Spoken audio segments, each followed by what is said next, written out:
मैं तो इतना कहूँगा कि इस सारे विषय में यदि सबसे ज़्यादा कोई भूमिका किसी विभाग की बन रही है तो वो आप लोगों की बन रही है, क्योंकि ये जो महामारी है पूरे विश्व की महामारी है। हमारा दायित्व तो अपने प्रदेश का जैसा हम संभाल रहे हैं, वैसे तो जीवन मृत्यु ये भगवान के हाथ में होता है, लेकिन फिर भी डॉक्टर नेक्स्ट टू गॉड जिसको कहना चाहिए, भगवान के बाद अगर किसी की बारी आती तो डॉक्टर की आती है। और डॉक्टर एक सेनापति के नाते से इस युद्ध में लड़ाई लड़ रहा है। युद्ध से भी बड़ा ये संकट है। हम सेनापति हैं, हमारे साथ कितने ही और लोग, चाहे वो मैनेजमेंट के लोग होंगे, चाहे नर्सिंग स्टाफ है, पैरामेडिक्स मेडिकल्स है, क्लास 4 का है, टेस्टिंग लैब्स हैं, या एम्बुलेंस के जो लोग हैं, जिस किसी का भी कोरोना से पीड़ित किसी व्यक्ति के साथ संबंध संपर्क आने की संभावना होती है, सब लोग अपनी जान पर खेलकर अपने परिवार की परवाह किए बिना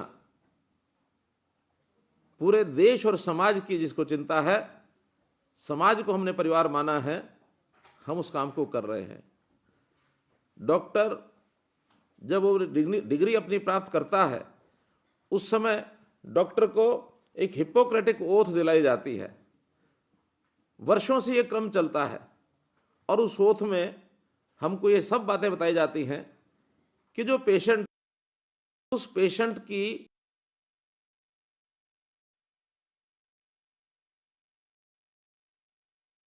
स्थिति, ये हमको, जब व्यक्ति सामने पेशेंट है तो हम किसी प्रकार की ये परवाह नहीं करते कि वो किस मरीज का, किस मर्ज का मरीज है, कौन सी बीमारी उसको है, और कोई भेदभाव नहीं करते किसी प्रकार का। मरीज है तो मरीज है, उसको ठीक करना ये मेरा धर्म है, इस प्रकार से हम चलते हैं। हम भले डॉक्टर नहीं हैं, लेकिन मन में तो एक विचार हमेशा रहता ही है, सर्वे भवन्तु सुखिना, ये प्रार्थना भगवान से हमेशा करते हैं। उसमें आप हमारे सहभागी हैं, सब मिल कर के हम लोग इस काम को आगे बढ़ा रहे हैं।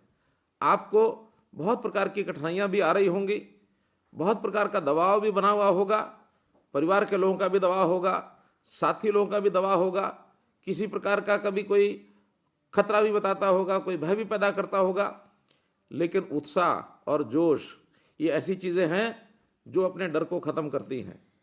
फैलाने में डर भी वैसे ही फैलता है, जोश भी वैसे ही फैलता है। तो हमको कहीं डर नहीं फैलाना है, हमको जोश फैलाना है। तो उस जोश के साथ हम ये सब काम करते रहें। हम एक टीम के रूप में ये सारा काम कर रहे हैं, न केवल हेल्थ डिपार्टमेंट और मेडिकल डिपार्टमेंट, बल्कि चाहे वो पुलिस का विभाग हो, चाहे अर्बन लोकल बॉडीज़ हो, पंचायती राज सिस्टम हो, फूड एंड सप्लाई सिस्टम हो, कई हमारे विभाग वो सब काम कर रहे हैं।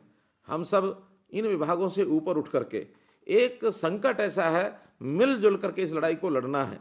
किसी भी हमारे किसी अधिकारी को, किसी डॉक्टर को, किसी पैरामेडिकल को, या किसी और विभाग के भी किसी व्यक्ति को अपने विभाग को महत्व न देते हुए अपना जो टारगेट है उसको पूरा करने के लिए सब मिल करके करेंगे। और मुझे इस बात की भी प्रसन्नता है कि हमारे ये डिपार्टमेंट सरकार के ये तो सब काम कर ही रहे हैं, जनता में भी बहुत उत्साह है इस लड़ाई से लड़ने का, वो भी हर दृष्टि से सहयोग कर रहे हैं। हमारी जो सामाजिक संस्थाएं हैं, हमारे जो धार्मिक ग्रुप हैं, कल मेरी धार्मिक लीडर्स जो थे उनसे बातचीत हुई, सब लोग एक मत हैं कि इसको हमें अपने भेदभाव को मिटा करके और इस लड़ाई को हमने लड़ना है। वॉलंटियर्स, हज़ारों की संख्या में वॉलंटियर्स नाते से आगे आए हैं। तो इस सारे कठिनाई को देखते हुए हम सब मिल कर के काम करेंगे। एक विषय डॉक्टर सोनिया जो बता रही थी कि आखिर इंश्योरेंस की बात हो रही है। अब इंश्योरेंस का विषय, हमारे जाने के बाद इंश्योरेंस हो ना हो, हमको उसका क्या उपयोग। कुछ लोग ऐसे होंगे जो अपनी चिंता करते होंगे, कुछ लोग ऐसे होंगे जो परिवार की चिंता करते होंगे कि इंश्योरेंस के कारण से हमारे बाद हमारे परिवार की चिंता हो जाएगी। हम लोग सबकी चिंता करेंगे, अपनी भी चिंता, परिवार की भी चिंता और पूरे समाज की भी चिंता, सब चिंता हमको करनी है। आज हम लोगों ने विचार किया है कि हमारा जो कोरोना से इस इलाज के साथ जुड़े हुए जितने भी लोग हैं, चाहे वो डॉक्टर्स हैं, नर्सिज है, पैरामेडिकल स्टाफ है, क्लास 4 का स्टाफ है, एम्बुलेंस का स्टाफ है या टेस्टिंग लैब का स्टाफ है, एक घोषणा अभी हम बैठे बैठे विचार करके फाइनल फैसला किया है हमारे होम मिनिस्टर, हमारे स्वास्थ्य मंत्री के साथ, कि जब तक ये कोरोना इसका पीरियड चलेगा तब तक ये सारा स्टाफ जो सीधा सीधा कोरोना के पीड़ित मरीजों की, कोविड की एक इलाज में लगे हैं या उनके संभालने में लगे हैं, इनकी सैलरी अब डबल रहेगी, ताकि हमारे अपने समय भी इस बात का हमको एक संतोष हो सके कि हमारी सैलरी डबल होगी। एक्स ग्रेशिया के नाते जो बातें पहले बताई गई हैं उनको मैं फिर दोहरा देता हूं कि जो लोग केंद्र की स्कीम 50 लाख रुपए की है उसमें नहीं आएंगे, ऐसे सब लोगों को भी हम अपनी स्कीम में कवर करेंगे।